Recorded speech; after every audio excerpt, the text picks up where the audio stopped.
तिमी यो पास गर्छौ भने अनि आज डोनाल्ड लूले फोन गरेर तिमीलाई किन थर्काउँदैन त? सरकारको हैसियतले चिठी लेख्ने पुष्पकमल दाहालको कत्रो षड्यन्त्र छ भनेको होइन भने तपाईले कुन हैसियतले यो फातेमा सुमारलाई चिठी लेख्नु?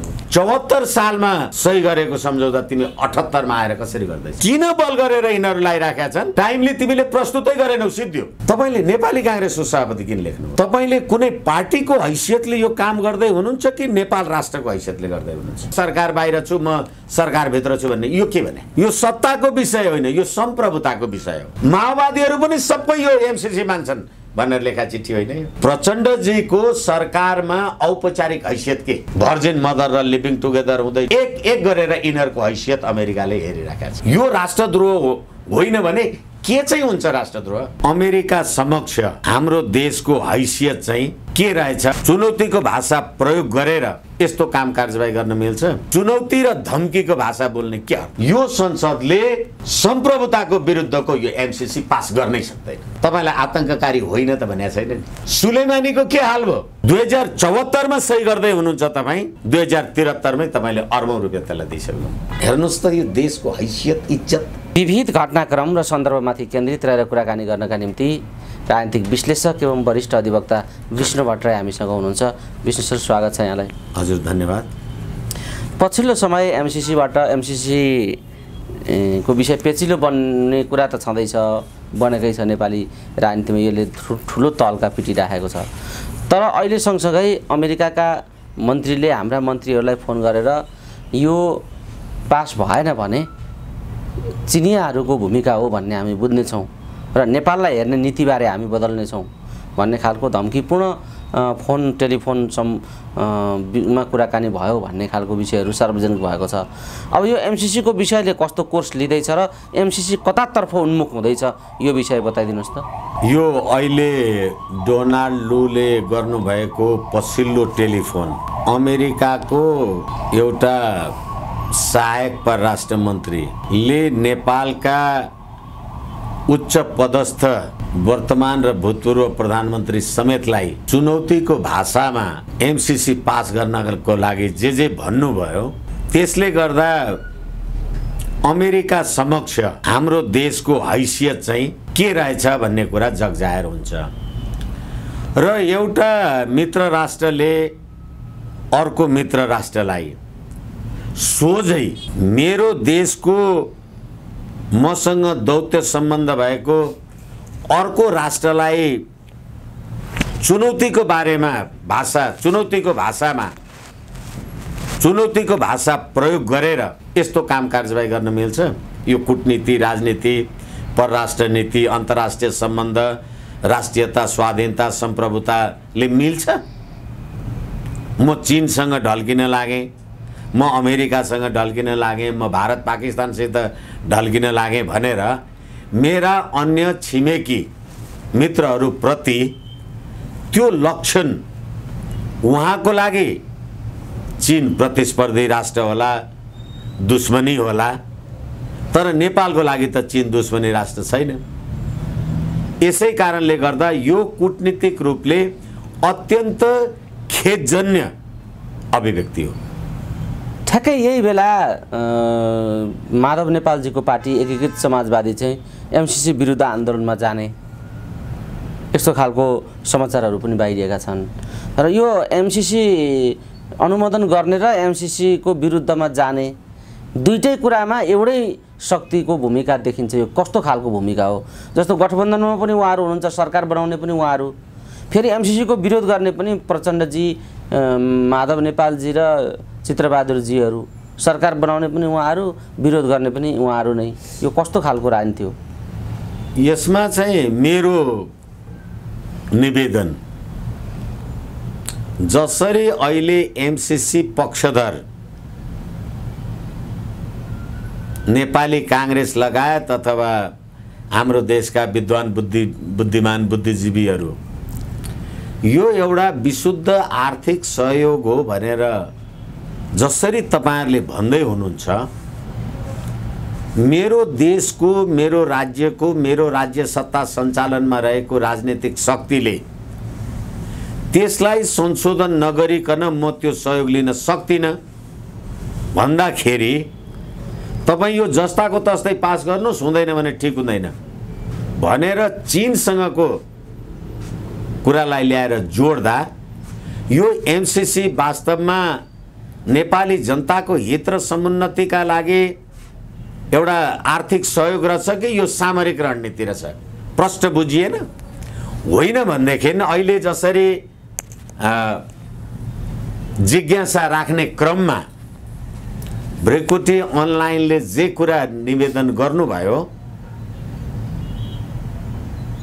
मेरो देशको सरकार बनाउने र नबनाउने, मेरो देशको सरकारको गठबन्धन टुट्ने र नटुट्ने कुरासँग एमसीसी सम्बन्ध राख्दो रहेछ भने यो विशुद्ध आर्थिक सहयोग रहेछ कि यो सैन्य शक्तिको रणनीति रहेछ? बुझिँदैन। म नेपाल सरकारको गठबन्धनको एउटा राजनीतिक पार्टी हुँ, सत्ताधारी पार्टी हुँ, तर अमेरिकासँग भएको होइन, मसौदा गरिएको लेखिएको एमसीसीलाई समर्थन नगर्ने बित्तिकै म सत्ताबाट बाहिर हुनुपर्ने रहेछ भने एमसीसी के रहेछ त? देशको लागि आर्थिक सहयोग रहेछ कि रणनीति रहेछ? यति कुरा बुझिँदैन। र फेरि अर्को कुरा, धेरैचोटि हामीले कुरा गरेका छौँ। म तपाईँलाई एउटा कुरा निवेदन गर्ने अनुमति चाहन्छु। 8 डिसेम्बर 2019 मा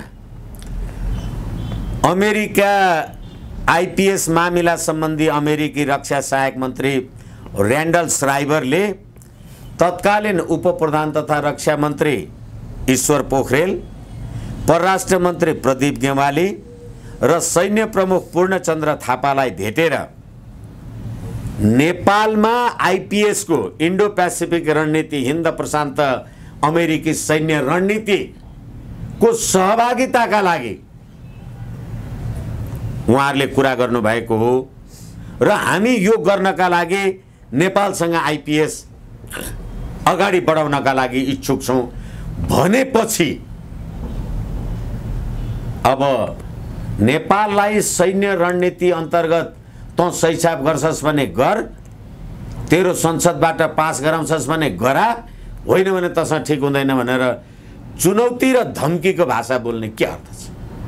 त्यो अर्थ छैन। स्वाधीन र स्वतन्त्र राष्ट्रलाई त्यस्तो हस्तक्षेप गर्नु निन्दनीय छ, यो अस्वीकार्य छ भन्ने कुरा त जगजाहेर छ। तर अब माधव नेपाल प्रचण्डहरूको भूमिका के हो, चित्रबहादुर केसीहरूको भूमिका के हो? मैले यो होइन एकैछिन, कहिलेकाहीँ मैले मेरो कुरा स्पष्ट गर्न सके जस्तो लागिराखेको छैन।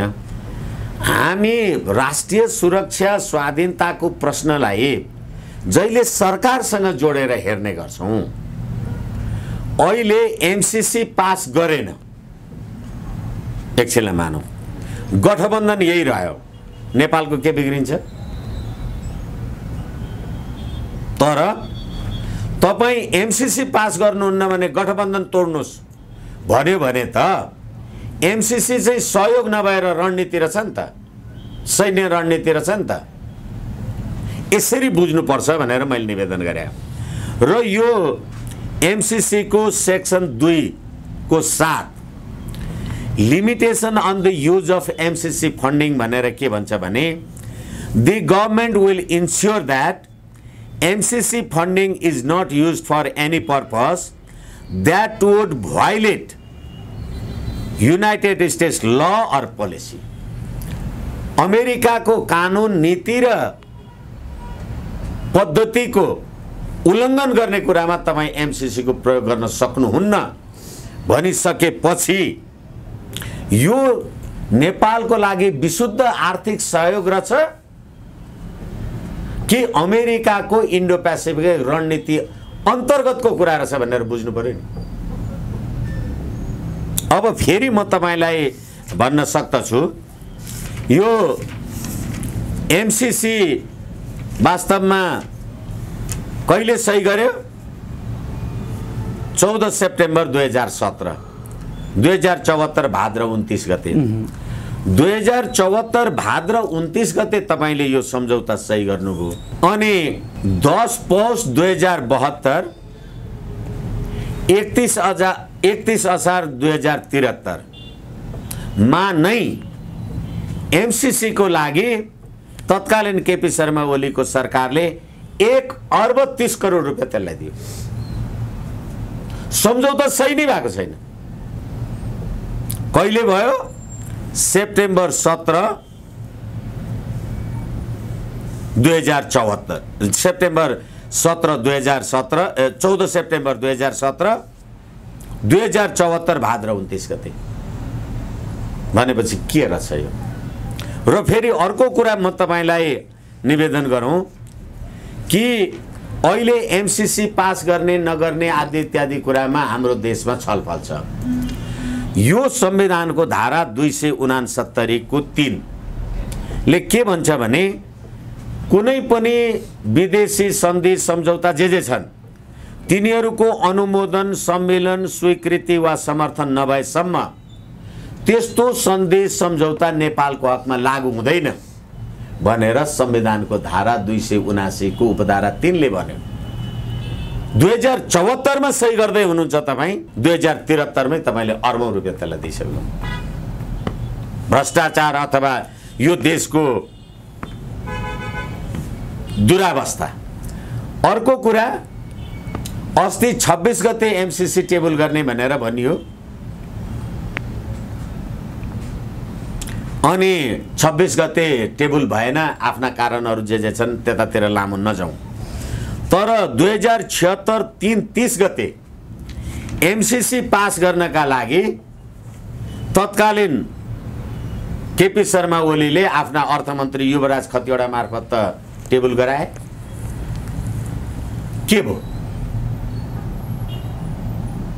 एउटा एमसीसी कतिचोटि टेबल हुन्छ, कतिचोटि ल्याउने गर्नुहुन्छ, कतिचोटि निकाल्ने गर्नुहुन्छ। र फेरि केपी शर्मा ओली आफू प्रधानमन्त्री भएर 1 अर्ब 30 करोड एमसीसी मा सही नहुँदै एमसीसी लाई दिने अनि त्यो एमसीसी पारित गर्नका लागि 76-30 मा टेबल गराउने अनि अहिले आएर म सरकार बाहिर छु, म सरकार भित्र छु भन्ने यो के भने? यो सरकारको विषय होइन, यो सत्ताको विषय होइन, यो सम्प्रभुताको विषय हो। र फेरि के भने यो हाम्रो सन्धि ऐन 2047 को दफा 10 म तपाईलाई निवेदन गर्दैछु। त्यस्तो सन्धि सम्झौता स्वीकार गरेपछि व्यवस्थापिका संसदको बैठक बसेको 1 महिना भित्र जानकारीको लागि संसदमा पेश गर्नुपर्छ भनेपछि 74 सालमा सही गरेको सम्झौता तिमी 78 मा आएर कसरी गर्दैछ? कुन कानुन? अनि यसैमा यही सन्धि ऐनको 2047 को दफा 9 ले के भन्छ भने सन्धिको व्यवस्था र नेपालको कानुन बाज्यो भने सन्धिको व्यवस्था लागू हुन्छ, सम्झौता लागू हुन्छ, नेपाल कानुन खारेज हुन्छ। अनि नेपालको कानुन भनेको यो संविधानको धारा 1 ले के भन्यो भने यो संविधान नेपालको मूल कानुन हो। अनि नेपालको संविधान र कानुनलाई तपाईले यो संसदले संविधान र कानुनको अन्तर्गत काम गर्ने हो कि संविधानको उल्लङ्घन गर्ने हो? र जुन कुरा गर्न नेपाली कांग्रेस जस्ताहरू लागिराखेका छन्। म तपाईलाई फेरि यसैको आर्टिकल 7 पढेर सुनाउँछु। Domestic requirements the government will proceed in a timely manner. अब समय सिद्धियो भनेर मैले तपाईलाई भनिसकेँ हाम्रो सन्धि ऐनको दफा 10 तपाईले राउनै सक्नुहुन्न। तर किन बल गरेर यिनीहरू लागिराखेका छन्? हामीलाई आईपीएस को अभिन्न अन्तर्गत चाहिँ र्यान्डल श्राइबरले भने जस्तो उनीहरूको चीनसँगको दुश्मनी अथवा जे स्ट्राटेजी गर्नु छ रणनीतिक कुरा त्यसका लागि नेपाली सीमा र भूमि प्रयोग गर्नलाई यो काम कारबाही गरिरहेछ। त्यसैले गर्दा आर्टिकल 7 मा डोमेस्टिक रिक्वायरमेन्ट टाइमली तिमीले प्रस्तुतै गरेनौ, सिद्धियो।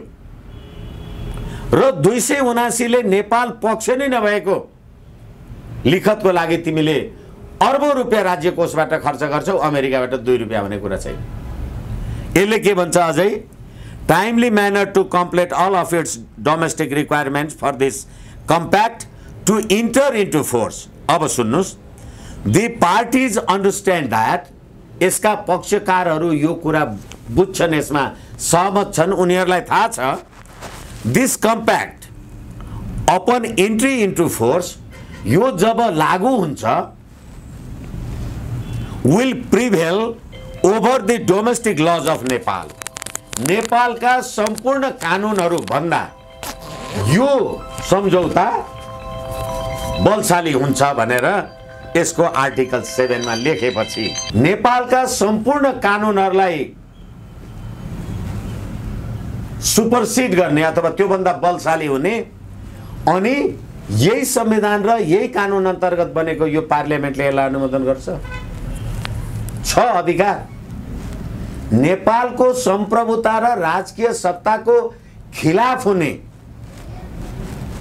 यसलाई किन तपाईले कम्प्याक्ट भन्नुभयो?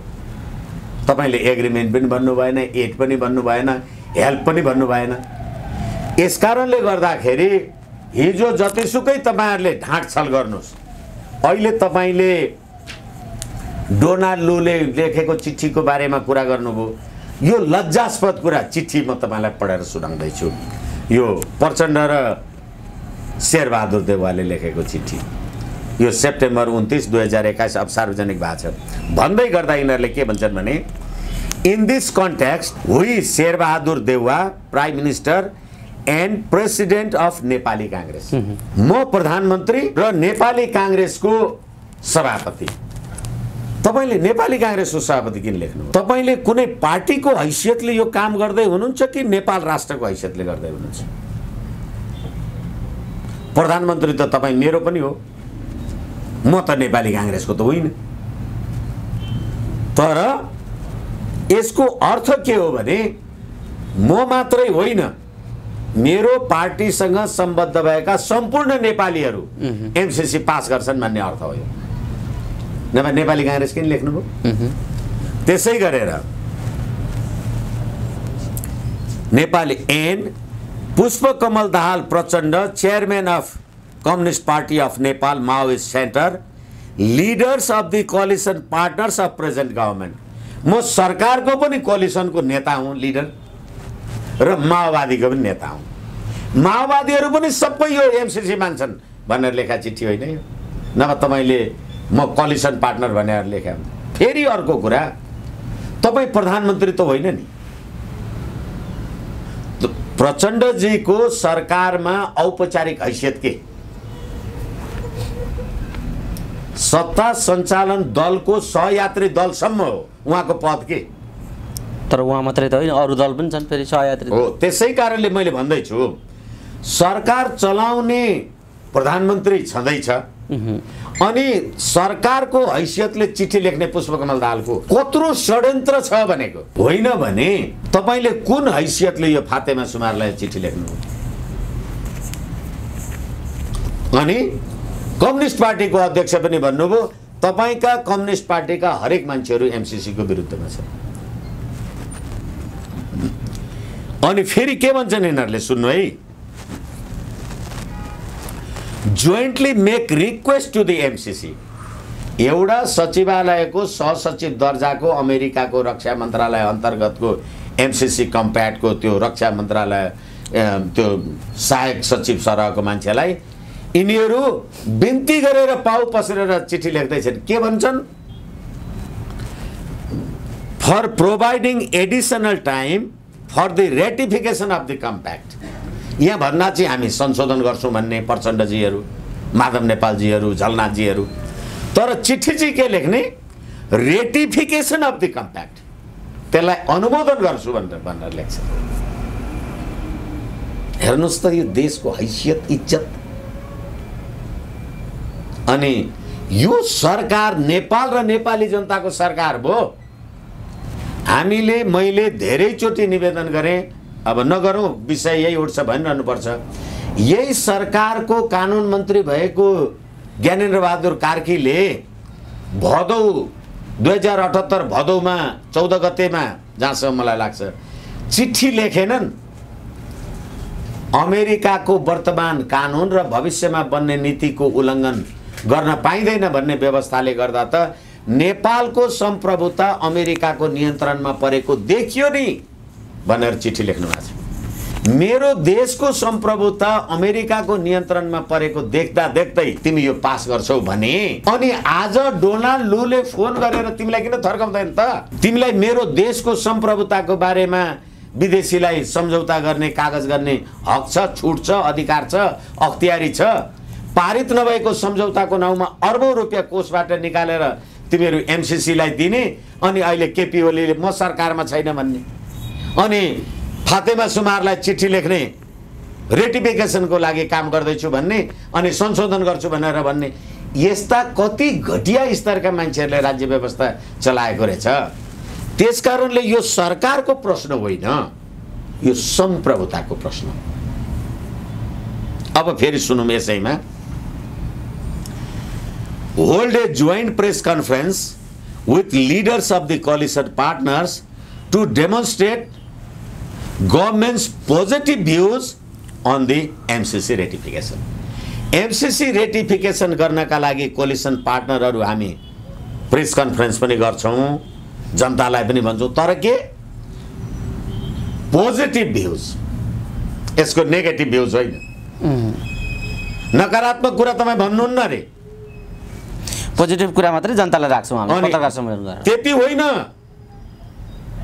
भ्रिकुटी अनलाइनलाई मेरो विनम्रताका साथ निवेदन छ, अहिले पनि बालकृष्ण खाँड भन्ने गृहमन्त्रीले एमसीसी को विरुद्धमा प्रदर्शन गर्न पाइँदैन भनेर कारबाही गर्छु भनेर चिठी लेख्दा यो संविधानले दिएको नेपाली जनताको वाक र अभिव्यक्तिको स्वतन्त्रता, नेपाली जनताको राजकीय सत्ता र सम्प्रभु सत्ताको स्वतन्त्रता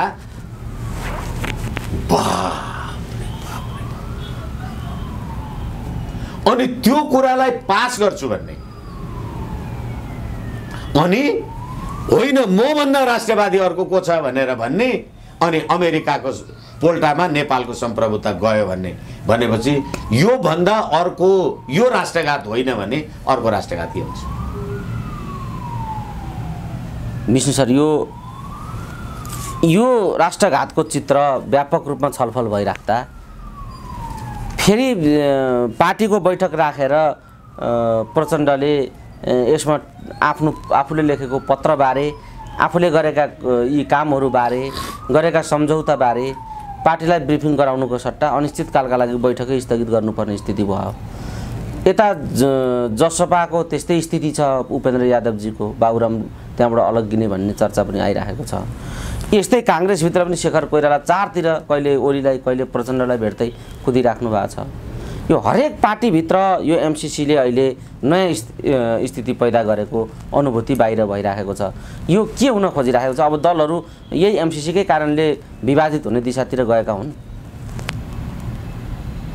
निश्चित रूपमा अहिले हाम्रो देशमा चलेको राज्य प्रणाली, सरकार कुरा गरिरहेका छैन है म, राज्य प्रणाली तपाईले 2062 मङ्सिर 7 गते दिल्लीमा गरेको 12 बुँदे समझदारी नै हो। त्यसमा कुन कुन विश्व शक्तिहरू अथवा त्यतिखेर नेपालका लागि अमेरिकी राजदूत जेम्स एफ मोरियार्टी पनि दिल्लीमै थिए भन्ने कुरा दुनियाभर सार्वजनिक भएको हो। त्यो सम्झौतामा त्यो 12 बुँदे समझदारी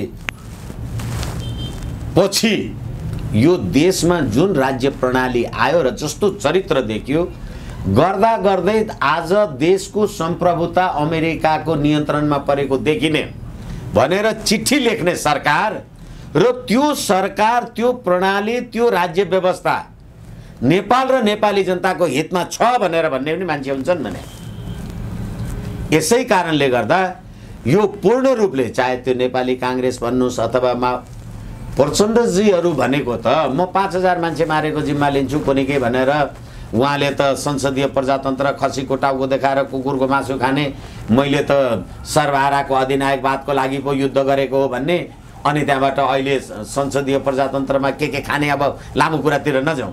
तर के भने उहाँ त अमेरिकाको नोटिसमा त अमेरिकाको त टेरोरिस्ट लिस्टको मान्छे हो, बाबुराम भट्टराई पनि हो, पुष्पकमल पनि हो, अनि यो राज्य व्यवस्था पनि विदेशीको कम्फर्टेबल सरकार भन्ने पुष्पकमल दाहाल नै हो। अब तपाईलाई अमेरिकाले आतंककारीको सूचीबाट तपाईको नाउँ पो हटायो, तपाईलाई आतंककारी होइन त भनेको छैन। सुलेमानीको के हाल भयो? अफगानिस्तानमा।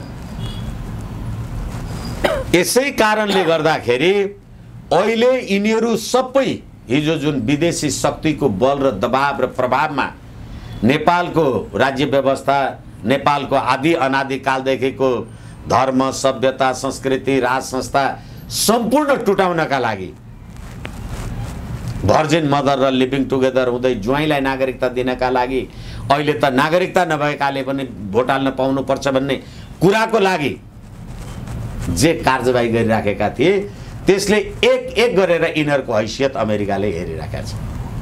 अब यिनीहरू निरीह छन्। अब 3 हप्ताभित्रको अल्टिमेटम छ, समय पनि नथप्ने, संशोधन पनि नगर्ने देखि लिएर यो विषयलाई फरक तरिकाले हेर्ने भन्नेसम्मका कुरा आइसकेपछि अब यो 3 हप्ताभित्र यो अनुमोदन गर्छौँ भनेर जुन प्रतिबद्धता व्यक्त गरेका छन्, अब यो एमसीसी फिर्ता जान्छ या राजनीतिक रूपमा अन्य घटनाक्रमहरू विकास हुन सक्छन्, के हुन सक्छ तपाईको अनुमानमा? अबको राजनीति कसरी अगाडि जान सक्छ? निश्चित रूपले एमसीसी पारित हुँदैन जहाँसम्म मेरो दृढ विश्वास, धारणा, दृष्टिकोण जे छ।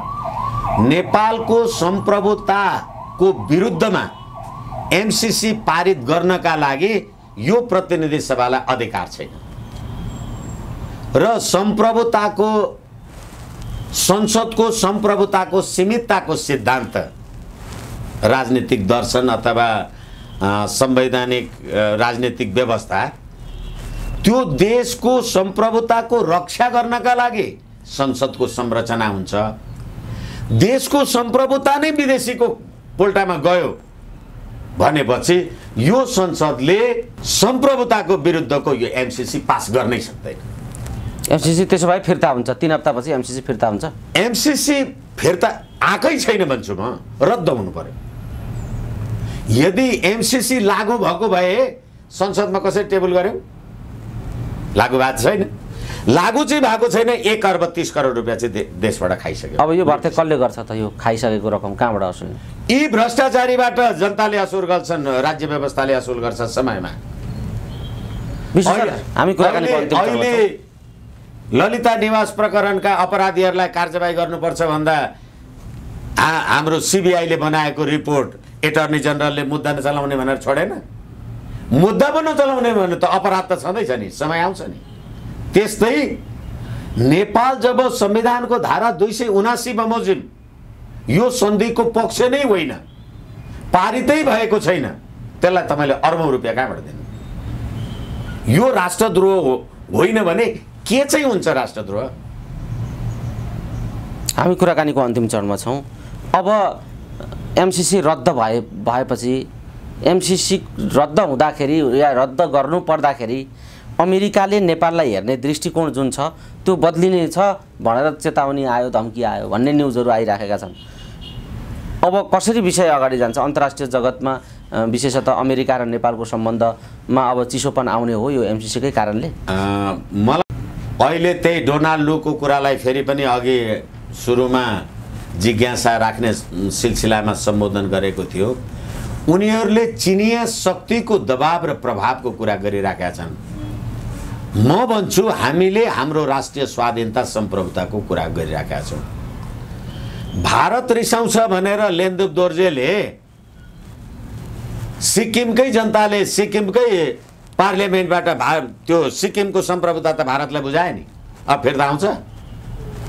त्यसकारणले सम्प्रभुताको सवालमा मलाई लाग्छ यो नेपालको राष्ट्रिय हित समुन्नतिको पक्षमा छैन भन्ने कुरा हामीले भन्दैछौँ भने हामीसँग रिसाउनु पर्ने कारण मलाई लाग्छ अमेरिका जस्तो देशले गर्ने छैन, गर्नु हुँदैन। होइन, यो विशुद्ध आर्थिक सहायता हो भनेदेखि विशुद्ध आर्थिक सहायतालाई संसदमा लग्नु पनि परेन, पास पनि गर्नु परेन।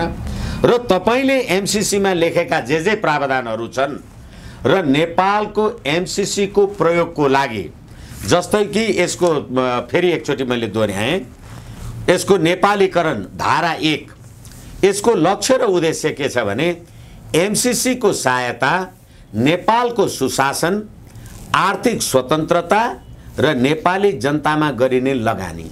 नेपालको सुशासन एमसिसीले गरिदिने भनेपछि हाम्रो सुशासन विदेशीले गरिदिने भने सम्प्रभुता काम गर्छ। यसैले गर्दा अबको दुनियाँमा अमेरिकाले पनि अहिले हेर्नुहोस् न त्यो युक्रेन र रुस र अमेरिकाको कुरामा, अनि अमेरिकाले 20औं वर्ष 10औं वर्ष 20औं वर्ष अफगानिस्तानमा गरेको ध्वंसलाई हेर्नुहोस् न।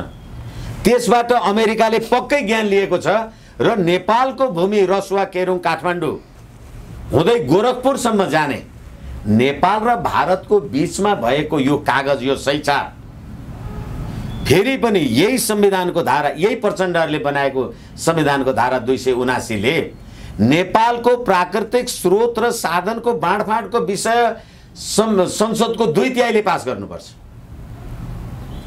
गोरखपुर त नेपाल होइन होला नि। अनि त्यस्तो त्यो प्राकृतिक स्रोतको बाँडफाँडकै कुरा हो भने पनि 2/3 चाहिन्छ।